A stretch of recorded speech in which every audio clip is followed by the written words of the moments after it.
Bonjour à tous, comment faire un virage carving, comment faire du carving sur les pistes de ski, ça va être l'objet de cette vidéo.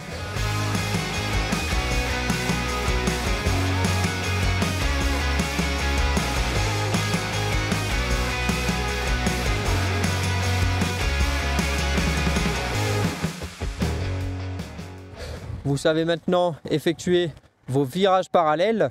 On en a fait une démonstration dans une des vidéos précédentes et vous avez accentué la conduite de votre virage parallèle avec vos premières prises de car.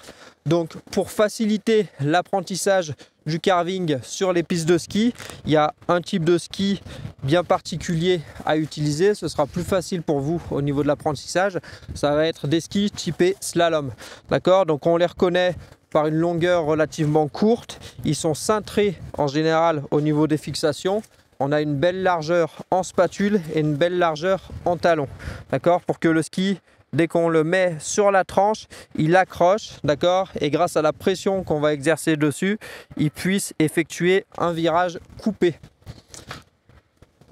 Pour faire vos premiers virages carving, je vous conseille de partir en travers de la pente, d'accord, et de travailler avec l'angle de vos skis, d'accord. Donc l'angle de vos skis, ça va être l'inclinaison de votre ski par rapport à la surface de la neige.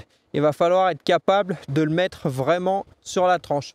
Si on veut réussir à mettre son ski sur la tranche, il va falloir qu'on adopte une attitude relativement fléchie et souple au niveau des jambes et qu'on réussisse à pousser un petit peu les genoux, d'accord, à l'intérieur du virage.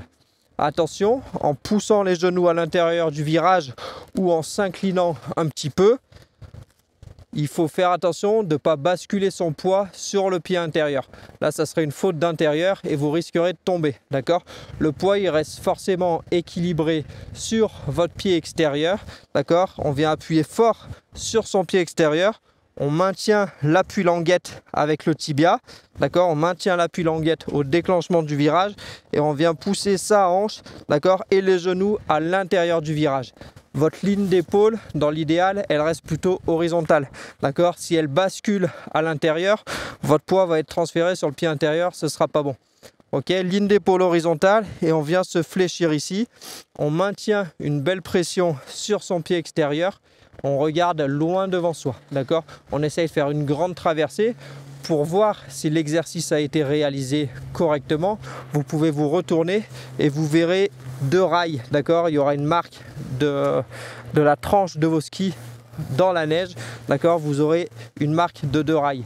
Si ça fait la forme d'une banane de dérapage, si vous sentez que vos skis dérapent, vous n'êtes pas assez sur la tranche, d'accord? Vous n'êtes pas assez sur l'écart et la pression exercée dessus n'est pas assez forte. Un autre exercice, vous pouvez par exemple être face à une pente pas trop inclinée, d'accord? On peut travailler sur des pistes vertes ou bleues relativement larges et bien damées. Vous regardez loin devant vous, et vous aurez cette poussée de genoux à faire un petit peu comme un serpent, d'accord? Vous essayez de faire des virages bien arrondis, bien maîtrisés, d'accord? On pousse les genoux d'un côté et de l'autre.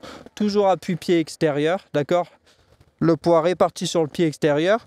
Vous prenez vos bâtons dans les mains, d'accord? Et vous écartez un petit peu plus les bras pour avoir un bel équilibre latéral. Après la partie théorique, place à la pratique. Venez avec moi, je vous embarque sur les pistes. Donc je vous disais que vous pouviez faire des traversées de piste, d'accord, en poussant vos genoux un petit peu vers le haut. D'accord? On pousse les genoux vers le haut.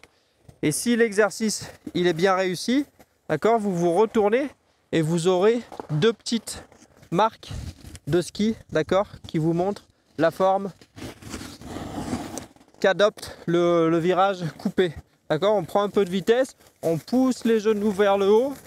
D'accord? On se fléchit, on pousse les genoux vers le haut, on maintient son poids sur le pied extérieur, d'accord, poids sur le pied extérieur et on ne s'arrête pas. On peut continuer face à la pente, je tourne, j'engage mes épaules, je pousse mes genoux vers le haut, encore et je peux même remonter face à la pente. Ok? Donc pour vous assurer que vous avez bien réussi, ça fait deux petits rails, ok, derrière vous. D'accord, là on va un petit peu plus les enchaîner. Donc je suis en travers de la pente, j'engage mes épaules, poids sur le pied extérieur, j'appuie fort, je me baisse vers mon pied extérieur et je remonte. J'engage mes épaules, appui pied extérieur et je me baisse. D'accord, et ça fait vraiment un virage coupé. D'accord, le virage il est coupé, on n'a pas de marque de dérapage derrière nous. On vient vraiment mettre le ski sur la tranche, sur le quart, et ça fait deux marques, d'accord, ça fait deux rails derrière vous. D'accord, la pression elle augmente au fur du virage, d'accord, et on essaye de résister. On garde bien son haut du corps bien positionné, équilibré sur le pied extérieur. D'accord, on peut continuer de travailler sur les parties moins pentues. Ok, ça sera peut-être un peu plus facile au début, mais pour faire du carving, il faut quand même une certaine vitesse.